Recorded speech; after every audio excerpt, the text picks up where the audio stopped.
Hello and welcome to Mental Health and Motivational Mondays. I am your small dose motivator, Tam Talk, here to bring you a small dose of motivation to get your week started. So today's episode, I'm actually recording from my car. As you can tell, if you've been a long time listener or follower of Mental Health and Motivational Mondays, you will know I will record where the mood hits me. I have no established studio or time frame. It's when the word is good and it needs to be shared with the masses. So on today's episode, again, I am recording from my car, but I want to focus on resetting. The word reset, resetting, which is the act of reset. So what exactly does that entail? So resetting may look different for a lot of people. It could be, okay, the day that I clean my home, I reorganize my home, plan for the upcoming week, whether it's with meal planning, working. Pretty much, many have taken on the word reset as a strategic way of clearing clutter, right? So we're going to focus on resetting as it relates to the mental reset, like clarity. We're cleaning out the clutter in our mind. So what prompted me to talk about reset is I felt like I've been experiencing some mental clutter over the span of a couple of weeks. And just from, again, I am on the social platforms. So when I go and, I scroll, I notice that other people may also be experiencing some mental clutter, and not in a good way of mental clutter, but in a negative way.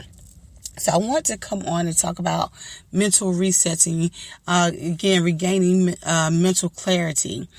And so like I said, the past couple of weeks, I have been receiving a lot of, I call them L's, as in taking losses, right?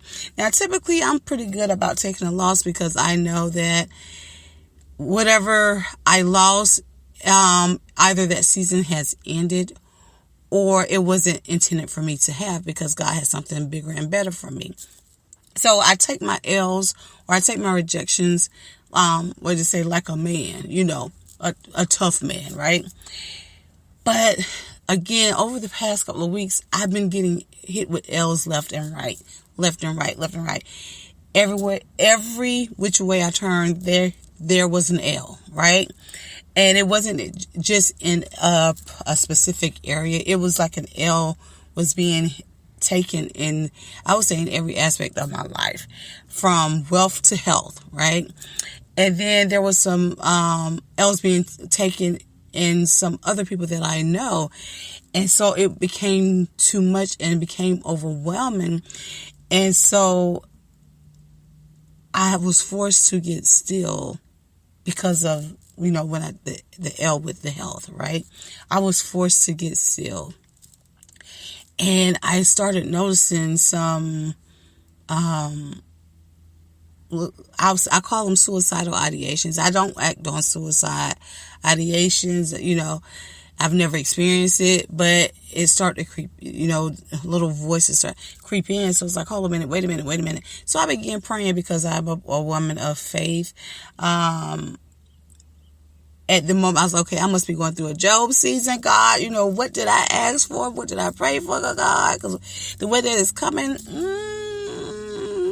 I may have to renege on what I requested. But long story short, like I said, because I understand that whenever I take an L on something, again, either God has something bigger and better for me, or it wasn't meant for me to have. So, but again, when it started impacting or affecting where I felt it was affecting every aspect of my life, I began to panic. And so, again, it required me to get still. I was like, okay, God, what are we doing here, God? And I know, and if you know God doesn't give you the full game plan. He gives you a step-by-step game plan. He needs to make sure that you are going to trust him, right? trust him. And so in that moment, that moment of, I would say anxiety, that moment of chaos, I started questioning, like, okay, God, okay. And so, but I've also, at the same time, I was receiving signs from different people, not people I know, but like random people, right? A good example is like someone at the gas station. I go in to get gas, and the customer in front of me waited outside once I paid and walked back out. The customer added more money to my gas, right? And told me that God had instructed him to pay for my gas and to remind me to keep going. And I was like, wow. Now keep in mind, I did look a little rough. I ain't gonna lie. I did look like, shoot, I needed help because, again, I just was taking the L with my health. The stress and all these other things was starting to affect my health. And so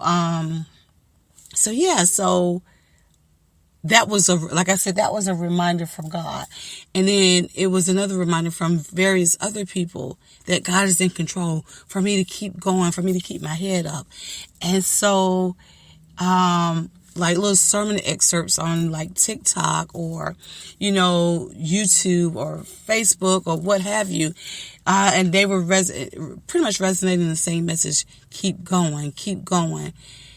Trust God, keep going, keep going. It looks dark. The lesson or the vision in which you had and then where you are not, they don't look the same. Just laugh at it, but keep going, keep going.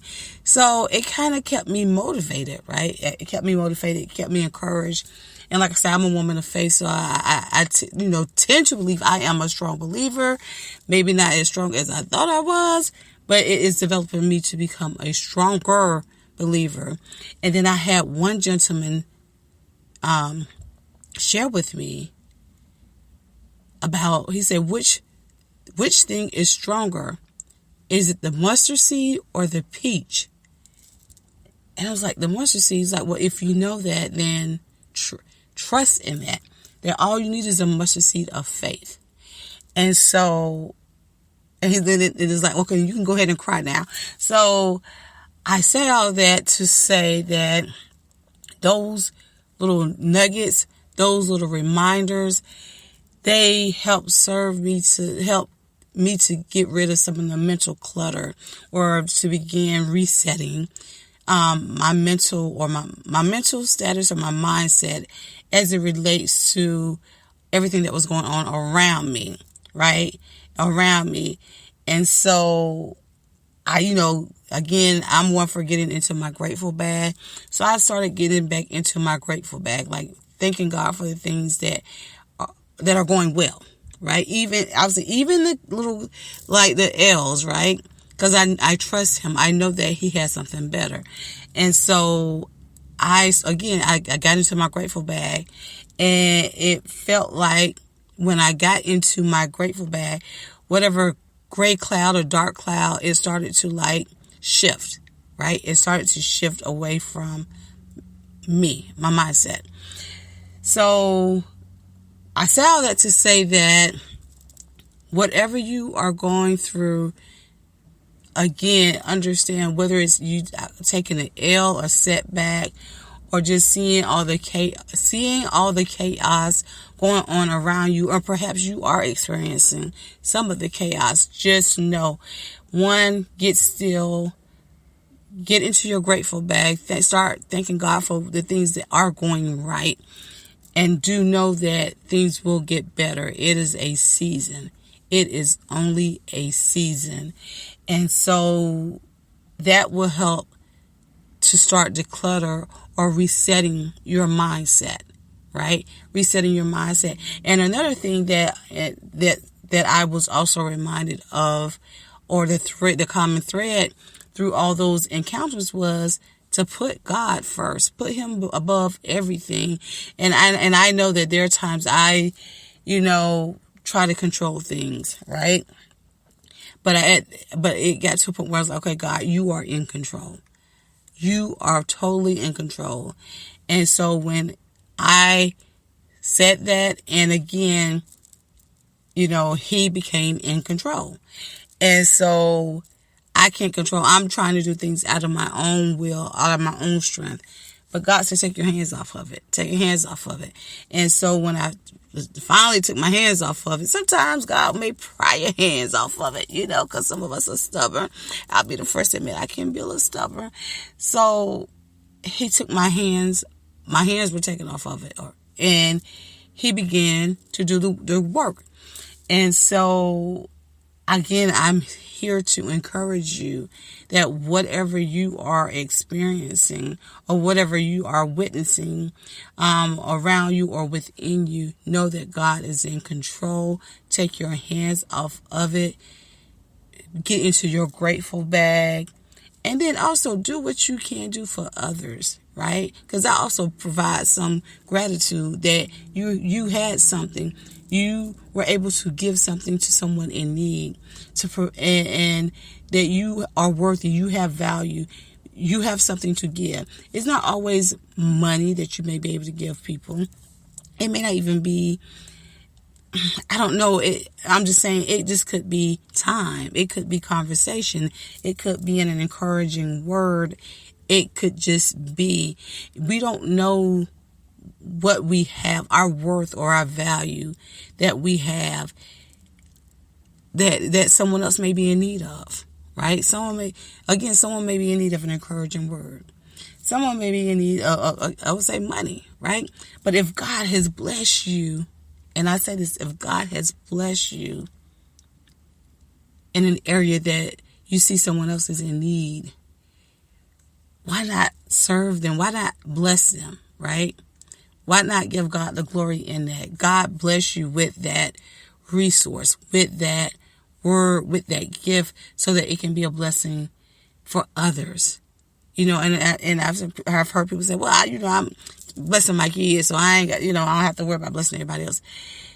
Sometimes your kids reject your blessing. You know what I'm saying? Your gift. And so, but there are people who genuinely will receive it and will greatly appreciate it.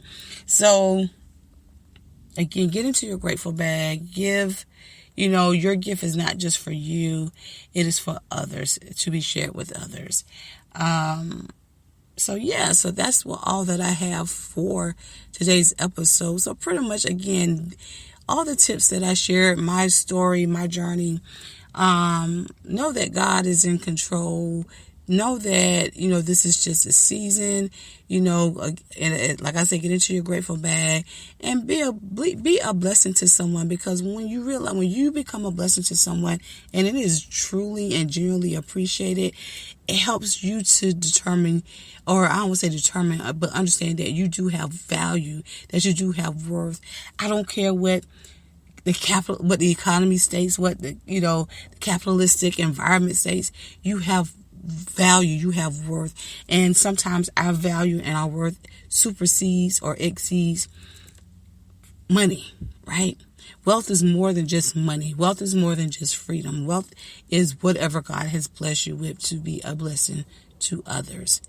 So again, that's all that I have for today. And as always, remember, don't worry, but remain grateful, joyful, and blessed. Until next time, toodles.